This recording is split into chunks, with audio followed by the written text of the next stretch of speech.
स्वागत है आपका। करिश्मा जी, वक्तव्य प्रस्तुत करिए। राधे राधे गुरु जी। राधे राधे। श्री गणेशाय नमः। श्री इष्ट देवताभ्यो नमः। कुल देवताभ्यो नमः। माता पिता चरण कलम्भ्यो नमः। अस्मद् गुरुभ्यो नमः। अस्मद् परम गुरुभ्यो नमः। अस्मद् सर्वगुरुभ्यो नमः। श्री राधा कृष्णभ्यां नमः। श्रीमते रामानुजाय नमः। लम्बोदरं परं सुन्दरमेकदन्तं पीताम्बरं त्रिनयनं परमं पवित्रम् उच्चधिवाकर निभोज्वलकान्तिकान्तं विघ्नेश्वरं सकल विघ्नहरं नमामि। शरीरं स्वरूपं ततो वेकलतिरं यशश्चारुचित्रं धनं मेरुतुल्यम् मनश्चेन लग्नं श्रीगुरुरङ्घ्रिपदमे ततः किं ततः किं ततः किं ततः किं नारायणं नमस्कृत्य नरं चैव नरोत्तमं देवीं सरस्वतीं व्यासं ततो जयमुदीरयेत्। जयतु जयतु देवो देवकी नन्दनोऽयं जयतु जयतु कृष्णो वृष्णिवंशि प्रदीपः। जयतु जयतु मेघश्यामल कोमलांग जयतु जयतु पृथिवी भारनाभो मुकुंद कृष्ण त्वदीय पद पंकज पंजरान्ते उदये में विसतु मानसराज हंस प्राण प्रयाण समय कफवात पितौ कण्ठावरोधन विधौ समरणं कृतस्ते रमापिण्डं नटवरवपु कर्णयो कर्णिकारं बिभद्रवास कनककपीशं वैजन्तीं च मालाम् रङ्गानवेणोरधुसुधाय पुरयन गोपवृन्दौ वृन्दारण्यं स्वपदर्मण्यं पाविसदगीतकीर्ति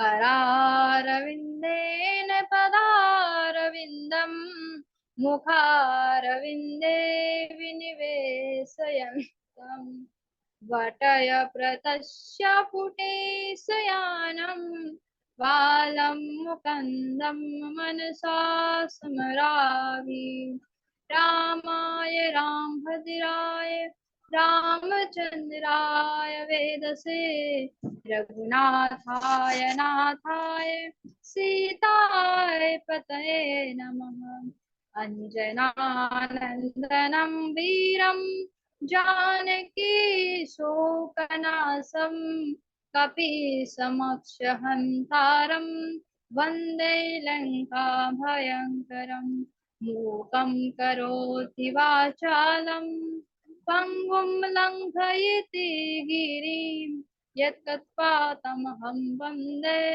परमानन्दमाधवम् भक्तभक्ति भगवन्त गुरु चतुर्नाम बपुए इनके पद वंदन किए नासत विघ्नाने नमामि भक्तवसलं कृपालु शीलकोमलम् भजामि ते पदाम्बुजम् अकामिनां स्वाधनम्।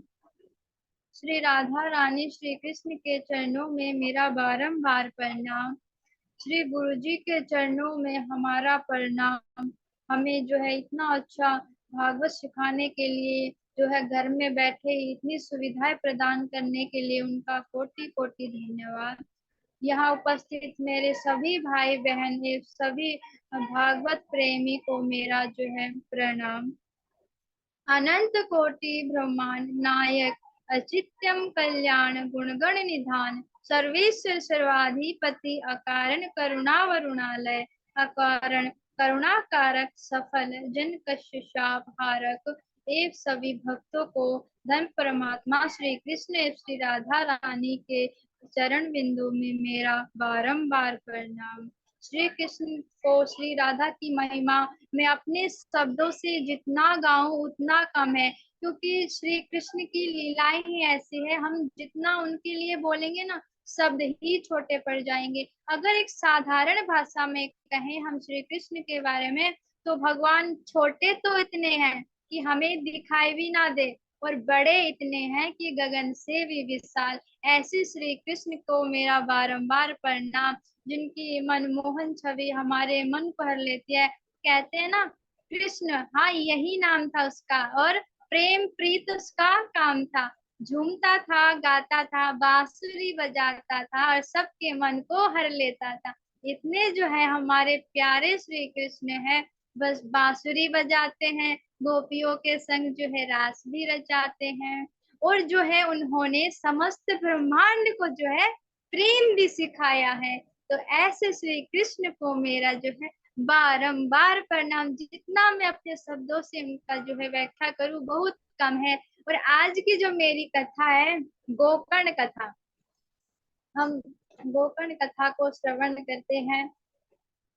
और जो मेरे से गलतियां हुई, आप सभी मुझे जो है मेरी गलतियों को जरूर बताना।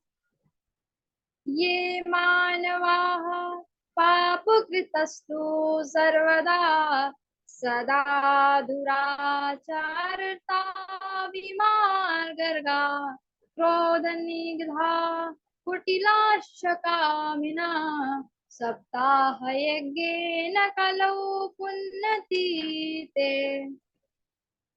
देखो, तुंगभद्रा नदी के तट पर आत्मदेव नामक एक जो है ब्राह्मण रहते थे, और उनके पास सारी सुख सुविधाएं थी, उनके पास सब कुछ था। वो बड़े धनवान भी थे और बड़े धर्मात्मा थे। गांव में उनकी बहुत भी इज्जत भी थी, और सब कुछ उनके पास था। लेकिन सब कुछ होने के बावजूद भी उनको एक जो है बात का उनको दुख सताता था। वो एक जो दुख था वो ये था कि उनकी ना कोई संतान नहीं थी। वो इस बात से बड़े दुख रहते थे कि वो सोचते थे काश ना मेरी संतान होती, जो है मैं उनसे बोलता। बड़े दुखी होते थे, तो उन्होंने सोचा चलो कोई बात नहीं, संतान नहीं है तो मैं एक काम करता हूँ, मैं ना गौ माता को ना अपने घर में लेके आता हूँ, और गौ माता से जो भी संतान होगी उसको मैं अपने पुत्र या पुत्री की तरह ही रखूंगा। और वो जो है अपने घर में गौ माता को लेकर आते हैं। गौ माता को, लेकिन उनका जो है दुर्भाग्यवश गौ माता से भी कोई बालक नहीं हुआ। अब वो जो आत्मदेव थे वो तो और ज्यादा दुखी हो गए। उनको थोड़ी आशा थी गौ माता से, लेकिन वो भी उनकी इच्छा पूरी नहीं हुई। अब वो और ज्यादा दुखी हो गए। वो सोचने लगे, मैं ना पता नहीं जो है किसी को भी अपने घर में लाता हूँ उनसे संतान नहीं होती। पता नहीं मैं जो है मेरे में ही कोई कमी है, और किसी में नहीं है, मेरे में ही कमी है। तो जो है वो बड़े इस बात से दुखी होते हैं। वो सोचते हैं जो है अब ना मैं आत्महत्या कर लेता हूँ। अब देखिए, उनका आत्मदेव तो नाम था, आत्महत्या वो करने जा रहे थे। अच्छा, उनकी पत्नी कैसी थी? उनकी पत्नी का नाम था धुंधली। अब जो है धुंधली तो उनकी पत्नी का नाम था, और जैसा नाम है धुंधली वैसे ही उसके काम थे धुंधले। नाम से ही अर्थ निकल रहा है, धुंधली नाम था, धुंधले उसके काम थे। जब तक सुबह उठकर वो 2-3 घरों में लड़ाई ना करवा देना, सुबह का भोजन भी ग्रहण नहीं करती थी। बड़ी लड़ाकू थी। जब तक 2-4 घरों में कलह ना करवा दे, उठती तक नहीं थी। अब जो है पत्नी ऐसी, बहुत वो अवगुण पत्नी में थे, और जो बहुत ज्यादा जो गुण थे ना, वो आत्मदेव जी में थे। अब आत्म जी फिर भी प्रसन्न थे, इस बात से प्रसन्न थे। आत्म जी कहते हैं कि ऐसी पत्नी मिली है कि मैं इसके पीछे लगा हूं। अच्छी मिली होती तो उसके पीछे लगा रहता ना। चलो कोई बात नहीं, फिर भी जो है आत्मदेव बड़े प्रसन्न रहते थे। अब क्या हुआ, अब दुखी तो वो थे, आत्महत्या तो करने जा रहे थे। अब जैसे ही नदी के तट पर वो आत्महत्या करने जा रहे थे, तो ऋषि मुनि उनको खींच लेते हैं। और पता है ऋषि मुनि कहते हैं, अरे तुम ये क्या कर रहे हो, आत्मदेव तुम्हारा नाम है, आत्महत्या कर रहे हो, अरे जरा सोचो, मति भ्रष्ट हो चुकी है क्या तुम्हारी, जो है एक जीवन मिला है, इसी को तुम ऐसे गवा दोगे क्या। आत्मदेव कहते हैं, क्या करूं, मैं बड़ा दुखी हूँ, मेरी ना कोई संतान नहीं है, मैं चाहता हूँ मेरी कोई संतान हो। ऋषि मुनि कहते हैं, संतान, कोई संतान होकर दुखी है, कोई ना होकर दुखी है, क्या करोगे संतान का। आत्मदेव कहते हैं, अगर मेरी संतान होगी ना, मेरी पिंडदान करेगी, श्राद्ध वगैरह जो है। अब ऋषि मुनि कहते हैं, जब खुद का कल्याण खुद कर सकते हो, पिंडदान का मतलब होता है जो श्राद्ध वगैरह करते हैं, अ, जिससे कल्याण होता है, तो ऋषि मुनि कहते तुम खुद भगवान का नाम लो ना, क्यों तुम दूसरे के भरोसे रहते हो। जब तुम खुद का कल्याण खुद कर सकते हो, तो आप लोग क्यों दूसरे के भरोसे रहते हो। आत्मदेव को ऋषि मुनि ने बहुत ही समझाया, लेकिन आत्मदेव मानने को तैयार ही नहीं थे। आत्मदेव कहते नहीं, मुझे तो संतान चाहिए। अब ऋषि मुनि उनको कितनी भी बातें समझाए, जा तो सब व्यर्थ ही रही थी। आत्मदेव चरणों में गिर जाते हैं ऋषि मुनि के, और कहते हैं, आप मेरी सहायता कीजिए, मुझे जो है कुछ तो आशीर्वाद दीजिए, कुछ तो हो सकता है, या कोई उपाय बताइए। ऋषि मुनि कहते हैं, एक उपाय है, मैं तुम्हें एक फल दूंगा, और तुम उस फल को जो है अपनी पत्नी को देना। आत्मदेव कहते, कैसा फल, बोलते उसमें मैं अब तक का अपना सारा तक का जो है उस फल में डाल दूंगा, बड़ा तेजस्वी पुत्र होगा, तुम अपनी पत्नी को खिलाना। तो पता है, इस बात से जो है आत्मदेव बड़े प्रसन्न होते हैं। पत्नी को जो है घर जाके सब बताते हैं, और कहते हैं, आप ना ये फल खाओ। पत्नी सोचे, अब क्या हो जाए ये फल खा के, क्या पता मैं मर गई तो। और आत्मदेव ने कहा था कि जो है फल खाओगे तो आपका बालक होगा। तो पत्नी सोचे, अगर मेरा बालक होएगा तो मैं जो है 9 महीने आना जाना मेरा बंद। और जो है आत्मदेव जी, मेरे पति कहेंगे कि बड़ी जो है दिन बाद खुशी आई है घर में, मेरे को बाहर जाने भी नहीं देंगे, क्योंकि अब जो है लड़ाई में कभी भी हाथापाई भी हो जाती है, हाथों से भी लड़ाई हो जाती है।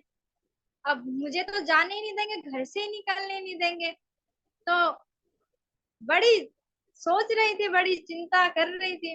वैसे मैं आपको एक बात बताऊं, हमें ना कभी चिंता नहीं करना चाहिए, क्योंकि चिंता करने वाला चिता बन जाता है, और चिंतन करने वाला परमात्मा से मिल जाता है। इसीलिए कभी भी चिंता मत किया करो, कभी भी सोच विचार, ये सब व्यर्थ की बातें हैं।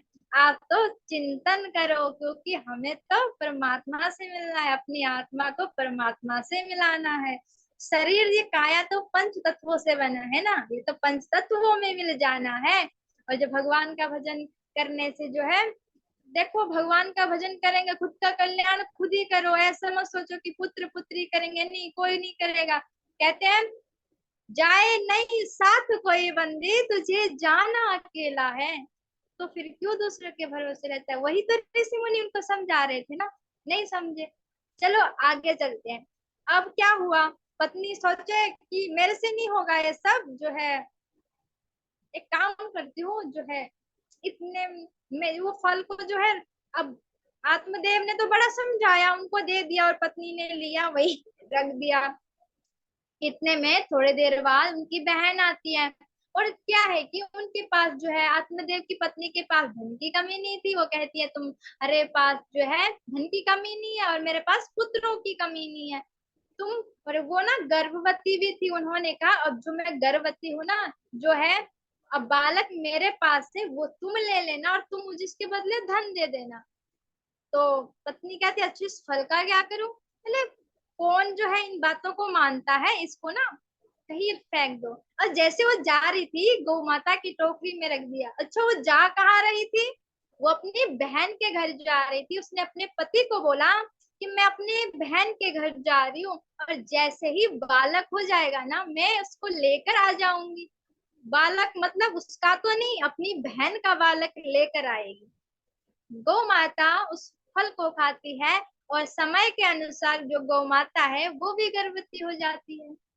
समय बीता गया बालक हुआ और बालक बड़ी प्रसन्नता जो है आत्मदेव को हुई। और जो है अब नामकरण रखा गया। अब धुंधली कहे मेरा पुत्र है इसका नाम तो मैं ही रखूंगी। तो पति ने कहा आत्मदेव जी ने रखो कोई बात नहीं। तो उन्होंने रखा अपने जो है धुंधकारी नाम रखा। अब धुंधली उसकी माँ का नाम था तो अपने बच्चों का नाम बोला। जैसी माँ का नाम वैसे बालक का नाम तो धुंधकारी उसका नाम रख दिया। अब जो है गोकर्ण जो है गोकर्ण नाम रखा गया जो गौ माता से बालक हुआ था। वो जो बालक था ना मनुष्य की तरह था। उसके जो कान थे वो गौ की तरह थे इसीलिए उसका नाम रखा गया गोकर्ण। और जो गोकर्ण ऐसा बालक हुआ जिसमें सारे गुण थे। और जितने सारे गुण गोकर्ण में थे ना उतने ही सारे गुण किसमें थे जो है धुंधकारी में थे। वो जो है गलत वेश्याओं का संग करने लगा मदिरा पान करने लगा जुआ वगैरह खेलने लगा। जो है माता भी तो ऐसी थी। कहते हैं एक जो माता होती है ना वही संस्कार देती है। क्योंकि जो हमारी माँ होती है ना वो जो है खुद के लिए कुछ नहीं करती। जो भी करते हैं ना अपने बच्चों के लिए करते हैं। माता पिता अपने बच्चों से कभी भी नाराज नहीं होते। भले ही बच्चे नाराज हो सकते हैं लेकिन माता पिता नहीं होते। और जो माता होती है ना माता जैसा संस्कार बच्चों को देती है बच्चे उसी रास्ते पर चलते हैं। और जरा सोच के देखो ना कितना प्यारा शब्द है ना माँ। बहुत ही अनमोल और बहुत ही प्यारा शब्द है माँ। आगे बढ़ते हैं। जैसे अब सारे गुण उनमें थे सारे अब गुण धुंधकारी में थे। समय बीतता गया और जो है एक दिन क्या हुआ पढ़ाई के लिए जो गोकर्ण थे वो जो देखो पढ़ाई वगैरह करते हैं तो उसके बाद दो रास्ते निकलते हैं। एक तो गृहस्थी का होता है एक होता है वैराग्य का। अब जो है गोकर्ण कहते पिताजी से आपका ना समय हो चुका है आप जो विश्राम करिए प्रभु का नाम लीजिए प्रभु का ध्यान करिए। तो वो प्रभु का ध्यान करने के लिए चले जाते हैं। घर में कौन रहा गोकर्ण पढ़ने के लिए जो है पाठशाला में गए। घर में रहा धुंधली और धुंधली जो है धुंधकारी दोनों जो है बेटे और माँ बैठे हैं। अब एक दिन जो है धुंधकारी को बहुत ही क्रोध आया बहुत ही गुस्सा आया। उन्होंने अपनी माता से कहा कि मुझे जो है पैसे दो मुझे पीना है मुझे पैसे दो। लेकिन मैं आपको एक बात बता दूं किसी ने कहा आप पियो। बोले इससे क्या होगा। बोले तुम पियोगे तो नशे में रहोगे। हमने कहा कितने घंटे रहेंगे। बोले 9 घंटे रहोगे। अच्छा उसके बाद दूसरा पैक लो। अच्छा उसके बाद फिर दूसरा पैक लो। हमने कहा जाम पर जाम पीने का क्या फायदा जो पीते ही उतर जाएगी। जाम पर जाम पीने का क्या फायदा जो पीते ही उतर जाएगी। और हरि नाम का प्याला पी ले वंदे तेरी जिंदगी संवर जाएगी। हरि नाम का प्याला पी ले वंदे तेरी जिंदगी संवर जाएगी। दुनिया से बात करोगे तो बिखर जाओगे। कृष्णा से तो बात करो कभी निखर जाओगे। इसीलिए कृष्णा से ही प्रीत लगाओ। अरे दुनिया वालों से क्या प्रेम करते हो दुनिया बनाने वालों से करो तो कुछ बात है ना। ऐसे ही जो है धुंधकारी को बड़ा क्रोध आया। अब क्रोध में अपनी माता से कहा जो है पैसे दो। माता के पास है नहीं घर में कोई पति जो है आत्मदेव जी जो है अपने वैराग्य के लिए जो है माला जप करने के लिए निकल चुके। और कहते हैं जो भगवान का माला जप करता है, जो भगवान का नाम लेता है, भगवान उसको अपनी शरण में जरूर जगह देते हैं। बस एक बार आप, कभी आप एक बार किसी को राम बोलना और दूसरी रिप्लाई आपको पता है क्या आएगा, राम राम। वो 2 बार कहेगा, आप बस एक बार कह के देख लेना राम, और दूसरा बंदा यही कहेगा राम राम। तो देखो, हमें अपना परिचय देने की आवश्यकता नहीं होती किसी को, क्योंकि अगला पहले ही समझ जाता है ये राधे कृष्णा वाले हैं, ये राधे कृष्णा वाले हैं। क्योंकि हमारा व्यवहार, हमारा तिलक जो है उनको जो है पूरा प्रमाण दे देता है हम कौन है, राधे कृष्णा वाले हैं, राधे कृष्णा वाले हैं। और आते हैं हम अपनी कथा में, जो धुंधकारी था उसने जो है क्रोध में आके अपनी माता को मार दिया, क्योंकि पैसे दिए नहीं। अब बचा कौन, अकेला धुंधकारी। अब वो खूब चोरी वगैरह करने लगा। जो है एक दिन पकड़ा, माताओं ने कहा अभी कभी ना कभी चोरी कर रहा है, कभी ना कभी तो पकड़ा जाएगा। पकड़ा गया एक दिन।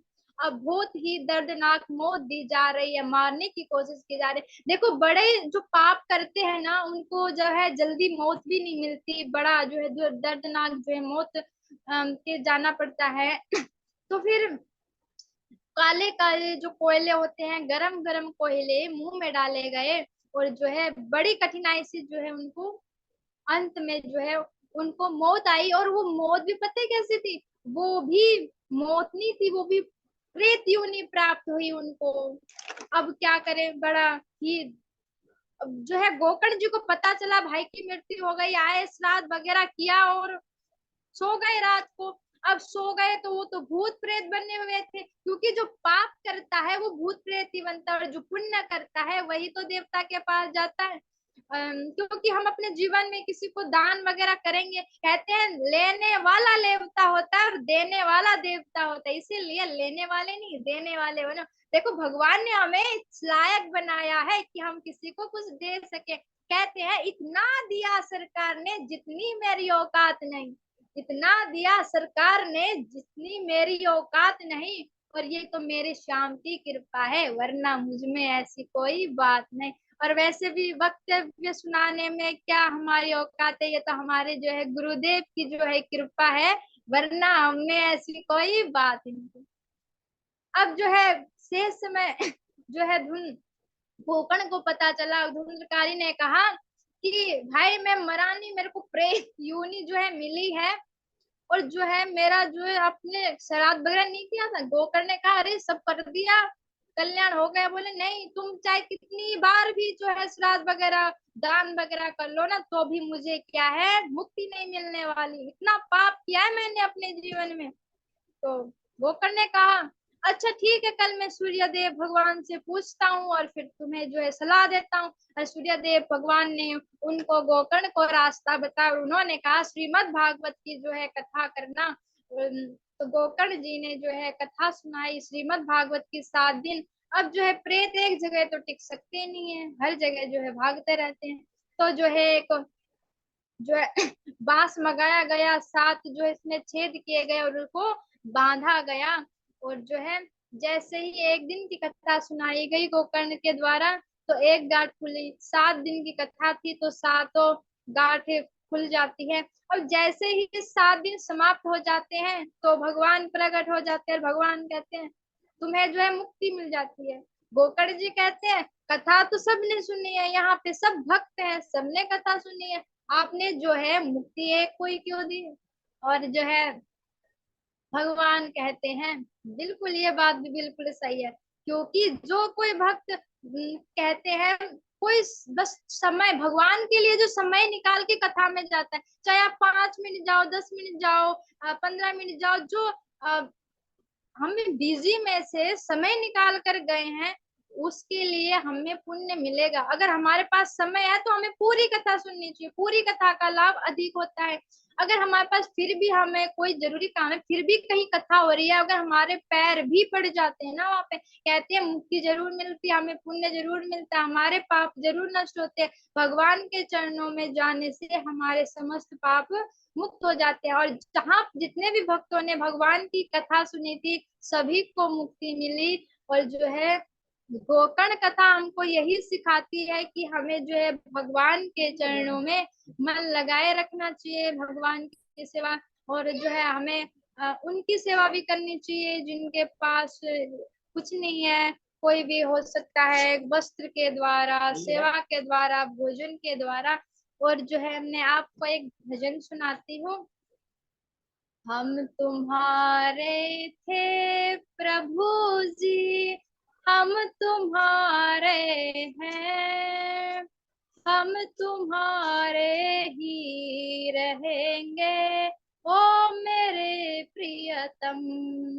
हम तुम्हारे थे प्रभु जी, हम तुम्हारे हैं, हम तुम्हारे ही रहेंगे ओ मेरे प्रियतम।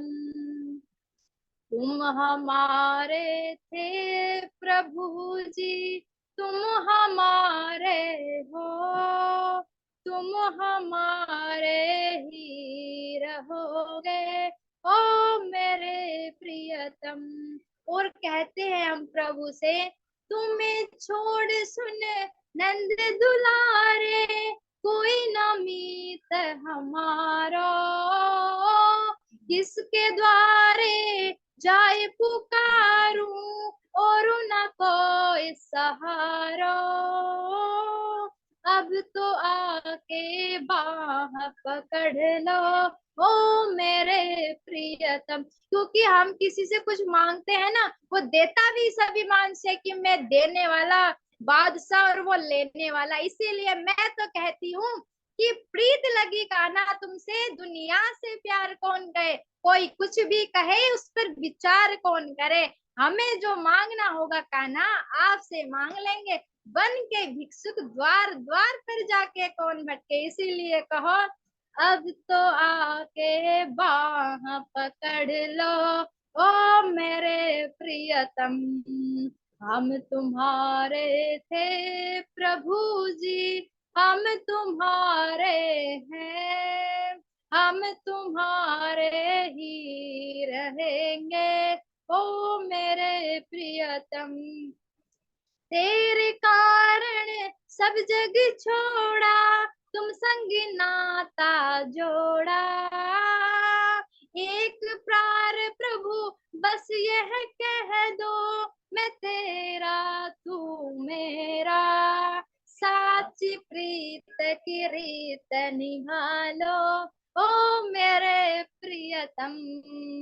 हम तुम्हारे थे प्रभु जी, हम तुम्हारे हैं, हम तुम्हारे ही रहेंगे ओ मेरे प्रियतम। और यहाँ पे जितने भी भक्त हैं वो सब ये कह रहे हैं प्रभु से, दास की विनती सुन लीजो ओ ब्रिजराज दुलारे, आखिरी आस यही जीवन की पूर्ण करना प्यारे, एक बार हृदय से लगा लो ओ मेरे प्रियतम, एक बार हृदय से लगा लो ओ मेरे प्रियतम।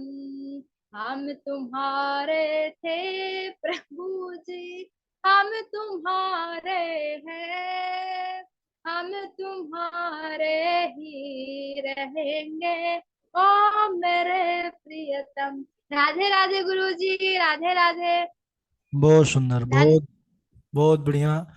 बहुत बढ़िया भी हमारी करिश्मा, इतना सुंदर वक्तव्य, बड़ा भाव के साथ, और इस लीला को समझाते हुए महात्म्य की बड़ा कुछ संदेश दिया।